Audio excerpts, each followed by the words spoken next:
Hi అండి అందరికి. ఇంట్లోనే ఈజీగా కర్బూజా ఐస్ క్రీమ్ ఎట్లా చేసుకోవాలో ఇప్పుడు నేను చూపిస్తాను.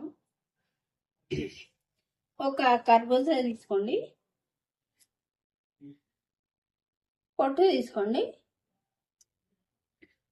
ఇట్లా పొట్టు తీసుకున్నా కట్ చేసుకోండి.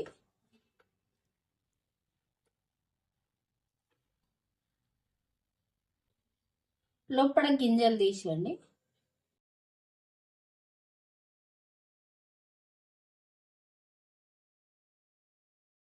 చిన్న ముక్కల్లాగా కట్ చేసుకోండి.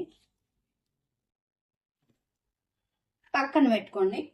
ఒక మిక్సీ జార్ పెట్టుకోండి. కర్బూజా వేసుకోండి.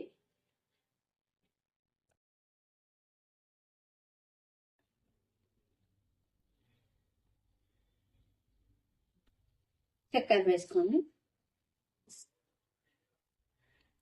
పాలు వేసుకోండి.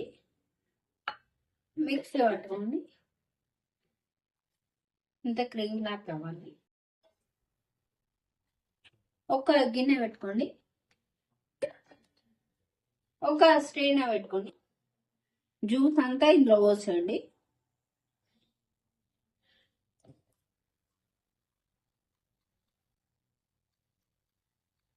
చూడండి జ్యూస్ అంతా వచ్చేసింది కదా.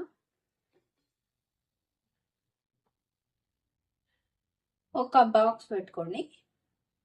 ఈ జ్యూస్ అంతా ఇందులో వేసుకోండి.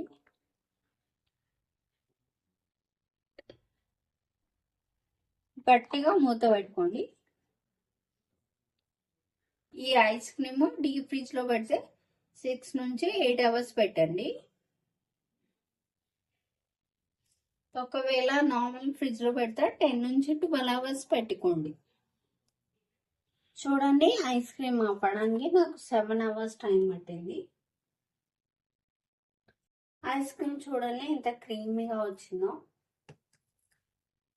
నా వీడియో నచ్చితే please like, share and subscribe. Thank you for watching. Bye.